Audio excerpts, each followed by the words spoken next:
좁은 문으로 들어가라. 이 말씀의 제목으로 함께 은혜를 나누고자 합니다.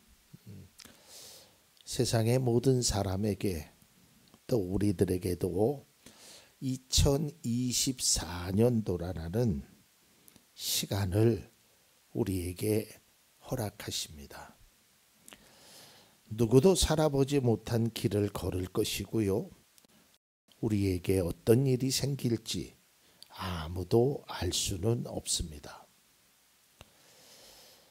하지만 사람들은 새해가 되면 기대와 소망을 가지고 출발합니다. 2024년도에는 이런 일들이 우리 가정에, 자녀들에게 내가 소망하는, 계획하는 일들이 이루어지기를, 그런 간절한 소망을 가지고 출발합니다. 또 한편으로는 반면에 염려도 함께 가지게 됩니다. 2024년도에 내가 힘든 일이, 내가 어려운 일이, 또 내 자녀들이, 내 가족이 내가 하는 일들에 어려움이 있으면 어떨까? 요즘 경기도 많이 나쁘다고 하는데 여러 가지의 걱정과 근심을 또한 사람들이 갖고 출발합니다. 좋은 일, 행복한 일이 있기를 바라는 마음도 있지만 힘들고 고난에 대한 걱정하는 마음도 있게 됩니다. 제가 바라기는 2024년도를 살아가면서 우리 사랑하는 성도님들의 삶에 하나님의 기억하심의 특별한 은혜로 행복과 기쁨이 넘치시길 바라고, 소망하는 모든 일들이 주님 안에서 풍성한 열매를 맺기를 간절히 기원합니다. 이런 일들이 우리 사랑하는 성도님들에게 이루어졌으면 좋겠어요. 제가 우리 성도님들을 위하여 기도하고, 또 성도님들의 그 삶의 모습 속에서 기대하는 것, 제가 다 알 수는 없지만 그래도 어느 정도 알잖아요. 그래서 이런 일들이 저분에게는 이루어졌으면 좋겠다. 이분에게는 이러한 일들이 이루어졌으면 좋겠다. 저분들이 바라는 일들이 꼭 이루어졌으면 좋겠다. 아마 모든 목사님들이 다 그랬듯이요. 이 목회자는 내일보다 성도님들의 일들이 아주 기쁨의 일이고, 정말 하나님의 그 은혜를 받는 풍성한 열매를 얻는 그런 일들을 바라봤을 때 목회자는 내일보다 더 기쁠 거예요. 아마 모든 목사님들이 다 그렇게 생각하시듯이 저 또한 그럽니다. 막 좋은 일이 있으면 마치 나에게 그런 일이 생긴 것처럼 얼마나 기쁜 줄 몰라요. 제가 목회하면서 성도님들이 어떤 좋은 일을 가지고 목사님이 이런 일이 있습니다 하면 막 그냥 덩실덩실 춤이라도 추고 싶은, 그래서 바라기는 2024년도에 우리 사랑하는 성도님들의 삶에 이런 아름답고 풍성한 열매가, 또 우리가 원하고 바라는 일들이 이루어지기를 간절히 기도하며 주님께 맡기는 그러한 우리의 삶이 되기를 바랍니다. 자, 이제 본문으로 돌아가서 예수님께서 이제 산에서 가르쳤다고 해서 그걸 보통 산상수훈이라고 합니다. 마태복음에는 산상수훈이라고 하고요. 또 뭐 다른 복음서에서는 뭐 평지라고 해서 평지 설교 말씀이라고 합니다. 특별히 마태복음 5장, 6장, 7장이 산상수훈인데요. 이 5장, 6장, 7장의 말씀은 우리 성도님들에게 믿음의 삶에 어떤 것이 가치 있는 것이고 어떤 것이 아주 우리가 지켜야 될 굉장히 중요한 말씀을 예수님께서 해주십니다. 특별히 오늘 본문에 해당하는 7장에 막 이르러서는요, 하나님의 백성으로 반드시 지켜야 할 실천적인 삶에 관한 내용을 담고 있습니다.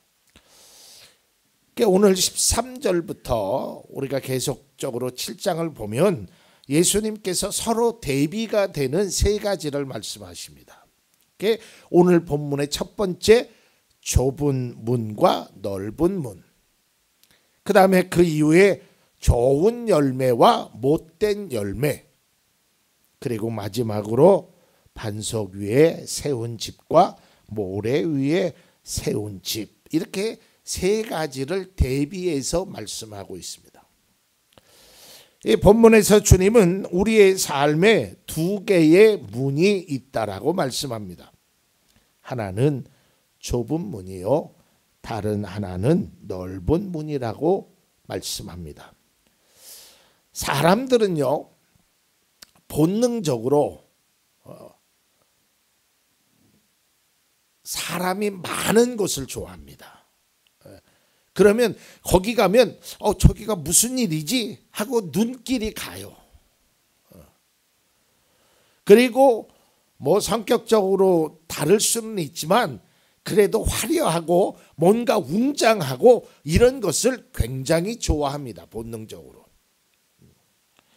그래서 할 수 있으면 크고 멋진 문으로 우리가 들어가기를 원한다는 것이에요.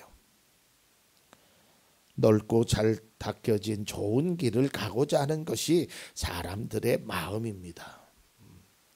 그래서 어떤 사업을 하는 거나 뭐 장사를 하는 사람들이 그 어떤 선전 같은 걸 하죠. 광고 같은 걸 하죠. 그러니까 사람들의 눈과 귀를 그쪽으로 막 모으는 거예요. 그런데 오늘 예수님은 겉보기에 화려하고 요란한 것들은 멸망으로 인도하는 함정이 될 수 있다는 것을 말합니다. 오히려 생명의 길로 가려면 화려함과 거창한 것이 아니라 남들이 별로 찾지 않는, 남들이 별로 행하지 않는 그런 곳으로 갈 것을 말하고 있다는 것이죠. 그래서 예수님은 두 문 중에 좁은 문으로 들어가라라고 말씀하셨죠. 왜 주님은 넓은 문으로 들어가지 말고 좁은 문으로 들어가라 하셨을까? 여기서 좁은 문은 그저 단순히 크기만을 의미하는 것이 아닙니다. 삶의 과정을 이야기하는 거예요. 삶의 내용이 그런 좁은 길을 걷는 사람들의 모습이 될 것을 이야기해요. 그리고 그 삶의 결과를 말하는 겁니다. 오늘 성경 말씀해 보면 좁은 문은 길이 좁고 협착하다고 했습니다. 반대로 넓은 문은 길이 널찍하다고 했습니다. 그러니까 좁은 길은 말 그대로 하면 굉장히 고생하는 길입니다. 좁고 험하고 외로운 길입니다. 하지만 그 길은 좋은 길입니다. 눈으로 보기에는, 사람들의 판단으로는, 외형적으로 보기에는 좁고 비좁고 그래서 험한 길이고 외로운 길이라고 생각하지만 그 길이 진짜 길이요, 그 길이 생명의 길이요, 그 길이 가장 안전한 나를 위한 길이라는 거예요. 넓은 길은 편한 길입니다. 그래서 사람들이 많이 찾습니다. 하지만 그 길은 멸망의 길이라는 것을 말하고 있습니다. 많은 사람들의 관심은 넓고 쉽고 평안한 것에 있기 나름입니다. 다 그런 것을 추구하지요. 그래서 넓은 문을 선호합니다. 소위 말해서 인기가 많습니다. 그러나 중요한 것은 그것이 넓은 길이냐 좁은 길이냐, 넓은 문이냐 좁은 문이냐, 널찍하고 평안하냐? 아니면 협착하고 아주 외로운 길이냐? 여기에 기준은 외형적인 모습에 있지 않다라는 거예요. 사람들이 많이 찾는 곳, 그것은 사람들의 눈에 보기에 아름답게 보이는 거예요. 그래서 거기에 사람들이 자꾸 모이게 되는 거예요. 그러니까 사람이 많다는 것이 나쁜 것이 아니라 왜 많은지, 왜 그곳에 사람들이 그렇게 그것을 선호하는지 그 목적성과 삶의 내용이 중요하다라는 겁니다. 여기서 우리가 깨달아야 할 것은요, 오늘 성경의 넓은 문은 멸망으로 인도하고 좁은 문은 생명으로 이끈다는 거예요. 그러니까 문제는 넓으냐 좁으냐가 문제가 아니라 생명이냐 멸망의 길이냐를 먼저 생각해야 되는 거예요. 그러니까 이것이 생명의 길이면 그 길이 넓건 좁건 관계없이 그 길을 가야 되는 것이고, 이것이 멸망의 길이면 넓고 좁고 그것과 관계없이 가지 말아야 하는 거예요. 그것을 오늘 주님이 말씀하고 있습니다. 여러분, 그런데요, 좁은 문으로 들어가거나 넓은 문을 선택하는 것은 우리가 할 수 있습니다. 내가 선택할 수 있어요. 하지만 그 결과인 생명과 멸망은 우리가 어떻게 할 수 없어요. 그러니까 내가 무엇을 선택하느냐에 따라서 그 결과는 다르게 나타난다라는 것이죠. 오늘 성경을 좀 다시 한번 볼까요? 13절과 14절입니다. 좁은 문으로 들어가거라. 멸망으로 이끄는 문은 넓고 그 길이 널찍하여서 그리로 들어가는 사람이 많다. 그러니까 멸망으로 이끄는 문은 들어가는 사람이 많아요. 근데 반면에 14절 생명으로 이끄는 문은 너무나도 좁고 그 길이 비좁아서 그것을 찾는 사람이 적다. 왜냐하면 그저 인간의 생각이나 판단으로 사람은 다 편하고 쉬운 것을 좋아할 수밖에 없죠. 저도 그래요. 하지만 아무리 편해도 아무리 쉬워도 아무리 보기 좋아도 그것이 멸망으로 가는 길이라면 그 길을 걸어서는 안 된다는 거예요. 오늘 이 13절과 14절 말씀에 우리가 두 개의 그 단어를 주목해야 합니다. 그 첫 번째는 13절에 말씀하신 들어가거라. 좁은 문으로 들어가거라. 이것은 하나님, 예수님께서 절대적인 명령을 행하시는 거예요. 들어가라. 근데 이 명령어로 쓰여진 헬라어의 원어를 분석해 보니까 이 말은 단번에 들어가라. 망설일 필요 없다. 그 길로 들어가야 한다라고 아주 강력하게 예수님이 명령하는 거예요. 그냥 우리말에는 야 너희들 좁은 문으로 들어가거라 이렇게 표현되어 있지만 헬라어 언어에 보면 망설이지 말고 절대적으로 거기 들어가야 된다라는 예수님의 강력한 메시지가 이 안에 담겨져 있단 말이죠. 이러한 선택은요, 이 길이 좋은 길이냐 나쁜 길이냐, 쉬운 길이냐 어려운 길이냐 이게 아니라는 거예요. 죽느냐 사느냐의 멸망의 길, 소망의 길이냐라는 거예요. 그러니까 망설이면 안 된다. 그냥 들어가라라는 거예요. 예수님께서 너희들은 그곳으로 들어가야 된다라는 거예요. 예수님의 간절한 심정이 이 속에 있어요.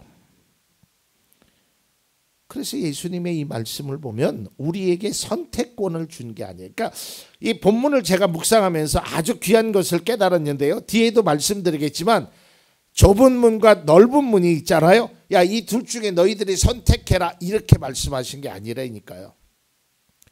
이 두 문이 있는데 정답은 좁은 문이다. 망설일 필요 없이, 주저할 필요 없이 무조건 일로 들어가야 된다라는 거예요. 제가 왜 그런지 뒤에 말씀드릴게요. 이 두 개를 놓고 야, 너희들 선택해라 이게 아니에요. 오늘 말씀을 보면 누가복음 13장 24절에도 보면 이렇게 되어 있습니다. 너희는 좁은 문으로 들어가기를 힘써라. 여기서 힘써라는 그 단어의 뜻은 막 싸움하는 장소나 운동 경기장에서 죽을 각오로 최선을 다하라는 거예요. 그러니까 좁은 문으로 들어가는데 그냥 에이, 둘 중에 하나니까 그래도 좁은 문이 이런 마음이 아니라 진짜 굳은 각오로 그 길을 들어가라라는 거예요. 자, 두 번째는요, 14절에 있는 말씀인데 안타깝게도 우리나라 말 번역에는 이 단어가 빠져 있어요. 근데 원어에는 들어 있습니다. 그게 뭐냐면 감탄사가 들어 있어요. 얼마나라는 감탄사가 들어 있어요. 우리나라 말과 이 헬라어적 또 영어의 표현은 조금 달라요. 영어는 이 감탄사들이 굉장히 막 이렇게 외국 사람들 하면 뭐 좀 뭐라 그럴까요? 몸으로 하고 이 감탄사를 많이 씁니다. 그러니까 그거는 막 그것을 강조하는 거예요. 그러니까 그냥 당신 아름답습니다. 뭐 이게 아니라 당신 뷰티풀 막 이러면서 그렇잖아요. 외국 사람들이. 그러니까 여기에 감탄사가 들어 있단 말이에요. 근데 그 감탄사의 뜻이 뭐냐면 앞서 좁은 문으로 들어가라라고 명령하셨죠. 그것도 단번에 망설이지 말고 그 다음에 14절에 넓은 문. 근데 14절을 한번 여러분 나중에 다시 한번 보십시오. 넓은 문으로 들어가면 안 된다라는 말씀이 없어요. 그러니까 좁은 문으로 들어갈래? 넓은 문으로 들어갈래? 우리에게 선택하라고 말씀하신 게 아니에요.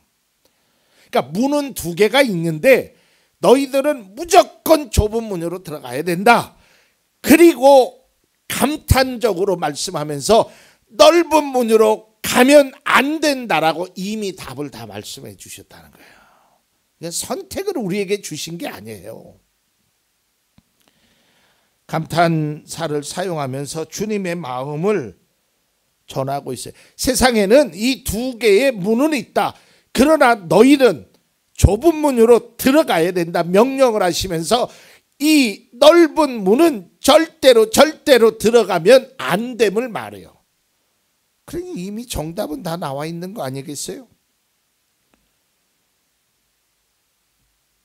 오늘 예수님의 마음은 넓은 문, 좁은 문이 있으니까 너희들이 선택해라. 너희들이 가고자 하는 길을 가라. 이게 아니라니까요. 예수님은 매우 안타까운 심정으로 무조건 너희들이 이 길로 가야 된다. 정답을 말씀해 주고 있는 거예요. 그러면서 혹시나 우리가 가기에 쉽다고 보기에 좋다고 넓은 길을 택할까 봐 감탄사까지 집어넣어가면서 야 너희들은 글로 가면 안 된다. 거리로 가면 절대로. 이게 주님의 마음에 있습니다. 보기에 형편없이 보여도 가기에 어렵게 보여도 좁은 길로 들어갈 것을 말하고 있어요. 본문을 묵상하면서 주님은 좁은 문으로 들어가라는 명령을 하지만 넓은 문에 대해서는 상황만 설명합니다. 이미 답을 다 말해주는 거예요. 그 예전에 이제 시험을 보는데 제가 뭐 알다시피 정기적인 학교를 다 마치지 못해서 검정고시라는 걸 했잖아요. 근데 제가 검정고시 할 때만 해도 참 주경야독하는 또 나이 많은 사람들이 많이 있었어요. 그러니까 우리 그 담임 선생님이 수학 선생님이었었는데 그 참 나이 뭐 고등학교 과정을 나이 40 넘어서 하시고 뭐 힘드신 분들이 계시잖아요.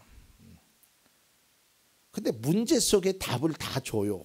문제가 뭐 풀지 않아도 답이 거기서 다 나오게 기본적인 점수들은 다 주시더라고요. 문제 속에 그 답을 다 알려주는 거야. 심지어는 시험장에 갔을 때 제가 예전에도 말씀드렸지만 감독관이 답도 찍어줘요. 그러니까 감독관 입장에서 바라보면 안타까운 거예요. 백발이 성한 50이 넘은 분이 고등학교 졸업장을 따려고 거기에서 검정고시 시험을 준비하는데 답을 못 찾는 것 같아. 그러니까 얼마나 그 선생님이 안타깝겠어요. 감독관이. 야, 저 나이가 돼서 저렇게 그 안타까운 심정에 답을 사지선다형 중에 답을 알려주는 거야. 오늘 예수님의 마음이 그렇단 말이에요. 사랑하는 제자들에게 무리들에게 그들의 심정을 바라보고 그들의 모습을 바라보고 그들의 환경을 바라보니까 너무너무 안타까운 거야. 그러니까 너희들은 무조건 좁은 문으로 들어가라. 이게 정답이다. 이게 길이다. 이게 생명이다. 이걸 말씀하고 있는 거라는 거예요. 저는 예전에 좁은 문 넓은 문을 예수님이 우리에게 선택권을 줬다고 너 둘 중에 하나 골라봐라. 아니더라고요. 또 제가 이 말씀을 묵상하면서 모세가 이스라엘 백성들에게 신명기 27장, 28장, 29장 3장에 걸쳐서 복과 저주에 관한 이야기를 합니다. 너희 앞에 복과 저주가 있으니 우리가 잘 아는 대로 신명기 28장에 보면 들어가도 복을 받고 나아가도 복을 받고 성읍에서도 복을 받고 또 그 다음에 보면 들어가도 저주를 받고 나아가도 저주를, 이게 복과 저주를 비교해요. 근데 제가 그 말씀을 준비하면서 그 성경 말씀을 보니까 모세도 같은 심정이었어요. 야, 너 어떤 거 할래? 이렇게 얘기한 게 아니에요. 복을 선택할 것을 말하고 있단 말이죠. 여러분, 제가 우리 아이 때도 경험해 봤는데 한 4살, 5살 정도 되면 아이들이 뭐 요즘 아이들은 돈의 단위를 구별하지만 옛날 아이들은 돈의 단위를 구별하지 못하잖아요. 그러면 아이들에게 이제 줄 때 아이들은 습관적으로 그게 있습니다. 뭐가 있냐면 가까운 걸 선택해요. 그러니까 예를 들어서 할머니가 손주에게 돈을 주는데 여기에는 1,000원짜리가 있고 여긴 동전 100원짜리가 있다고 칩시다. 할머니는 1,000원짜리를 주고 싶은 거야. 야, 어떤 거 가질래? 그런데 100원짜리를 선택하려고 그러잖아요. 그럼 할머니는 그거 쏙 뺍니다. 아니 그거 말고 임마 바보같이 이걸 해야지. 말은 못 하더라도. 그리고 다시 해줘요. 그 1,000원짜리를 선택하는 순간 그 할머니의 마음은 아주 흐뭇한 거예요. 바로 주님이 이런 마음을 가지고 말씀한 거예요. 야, 절대로 그러면 안 돼. 감탄사까지 사용하면서 그 길로 가면 망하는 거야. 그 길은 안 되는 거야. 라고 주님이 말씀하고 있다는 겁니다. 그러면서 생명에 이르는 참된 길을 선택하라고. 저는 이 말씀을 한 주간 동안 묵상하면서 그렇다. 우리가 2024년도를 살아가면서 주님이 우리를 향해서 계속적으로 안타까운 심정으로 야, 너희 그 길로 가면 안 돼. 이리로 들어가거라. 명령을 하고 있다라는 것이죠. 겉만 보고 선택하다 보면 잘못 선택할 수 있어요. 감정적으로 선택하다 보면 실수할 수 있어요. 실패할 수 있어요.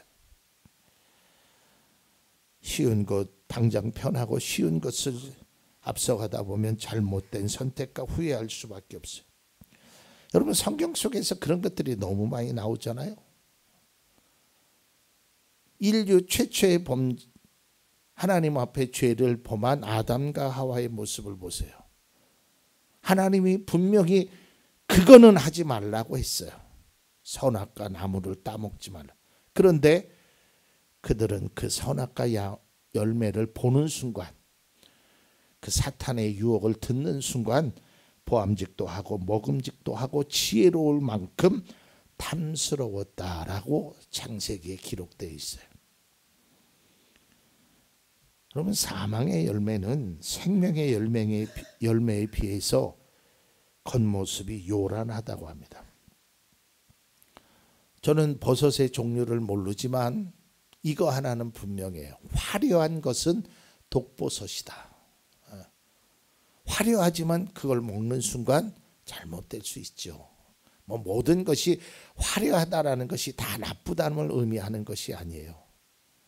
그러나 우리의 눈이, 우리의 마음이, 우리의 생각이 화려하냐 초라하냐 여기에 초점을 맞추면 안 된다는 거예요. 조카 롯이 소돔을 선택할 때도 마찬가지였죠. 그 소돔의 땅을 보니까 성경이 이렇게 기록되어 있어요. 겉보기에 그 땅은 물이 넉넉한 것이 마치 주님의 동산과 같고 이집트 땅과 같았다. 너무 좋았어요. 그러나 그것은 멸망의 길입니다. 여러분, 외형이 중요한 것이 아닙니다. 본질이 중요합니다. 인기가 많다고 해서 무작정 따라가면 안 됩니다. 쉽고 편안함의 함정에 빠지면 안 된다는 것입니다. 자, 이제 말씀을 맺고자 합니다. 예수님께서 자신을 따르겠다고 각오했던 제자들에게 이렇게 말씀합니다. 마태복음 16장 24절입니다. 그때 예수께서는 제자들에게 말씀하셨다. 누구든지 나를 따라오려거든 자기를 부인하고 제 십자가를 지고 나를 따라오너라. 또 한 율법학자가 예수님 앞에 나와서 이렇게 얘기합니다. 예수님, 나는 이제 예수님을 따라가기로 마음을 작정했습니다. 어디로 가든지 예수님을 따르겠다고 간청을 합니다. 그리고 제자로 삼아달라고 합니다. 이에 대한 예수님의 반응은 이랬습니다. 마태복음 8장 20절입니다.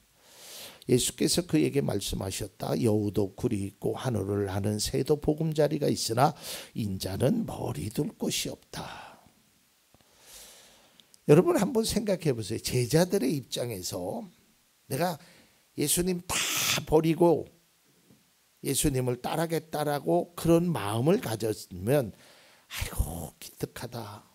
그래 나와 함께 평안을 누리자. 나와 함께 뭐 이렇게 좀 위로하고 좋은 말을 해주시는 것이 아니라 나를 따라오려거든 십자가를 져야 된다. 아니 제자들이나 율법학자의 입장에서 보면 예수님의 마음을 이해할 수 없지요. 주님을 따르겠다는 결단과 각오에 찬물을 끼얹더라.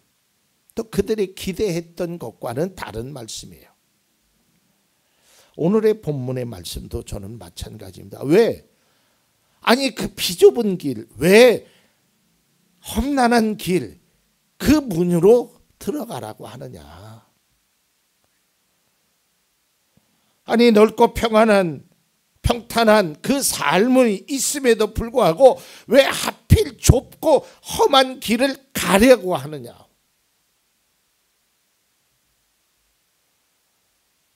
좁은 문으로 들어가라는 그 주님의 말씀에 고생문으로 들어가는 그런 말처럼 느껴질 수도 있습니다. 자기를 부인하고 십자가를 지고 따르라는 그 말씀이 다 포기하고 재미없게 살아라는 그런 말처럼 느껴질 수도 있습니다. 그러나 전혀 그렇지 않다라는 거예요. 나를 위한 말씀이에요. 우리를 위한 말씀이라는 거예요. 그 자녀들이 그 때로는 부모님들이 행하는 그 말씀이 왜 엄마는 그런 말을 해? 왜 아빠는 꼭 나한테 그렇게 얘기를 해? 자기의 입장에서 보면 엄마 아빠의 말이 왜 넓은 물 편한 거 놔두고 왜 좁은 문으로 들어가라 그래? 다른 아빠는 안 그러는데, 다른 엄마는 안 그러는데. 그러면서 그 엄마 아빠 부모의 말에 반응이 차갑습니다. 왜 좁은 문으로 들어가라 그래? 아니, 예수님은 우리가 고생하는 걸 원하시나? 예수님은 우리가 좀 편하고 쉽고 간단하게 가는 거를 왜 주저앉지 않고 그렇게 하려? 그게 망하는 길이라서 그래요. 제가 예전에도 말씀드렸잖아요. 나는 어려서 정말 이해할 수 없었던 것. 왜 그 맛있는 사탕이나 초콜릿을 저녁에 먹지 말라고 할까? 얼마나 맛있는데, 얼마나 달콤한데. 우리 부모님은 진짜 부모님이 맞을까? 아마 철없는 아이들은 그렇게 생각하잖아요. 부모가 주기 싫어서 그래요? 부모가 자녀를 미워해서 그래요? 아니거든요. 그 자녀를 위해서 하는 부모의 마음이에요. 오늘 성경 속에서 예수님의 마음도 마찬가지. 너희들이 좁은 문으로 들어가라 라고 명령하시고, 넓은 문은 좀 심하게 얘기하면요, 쳐다보지도 말아라. 거기는 가려고 눈길도 주지 말라라는 주님의 마음을 이 말씀 속에서 우리는 읽을 수 있습니다. 우리를 위함이고 우리에게 생명과 은혜를 주시기 위함입니다. 그래서 주님은 간절하게 명령하는 겁니다. 그럼에도 여전히 넓은 문을 바라보고 있거나 좁은 문을 회피하는 그런 모습이 우리에게 없기를 바랍니다. 우리를 향한 주님의 그 간절한 음성을 들을 수 있기를 바랍니다. 너희들은 좁은 문으로 들어가라. 좁은 문으로 들어가라. 넓은 문은 쳐다도 보지 말아라. 이것이 우리를 향한 주님의 간곡한 음성이고 명령입니다.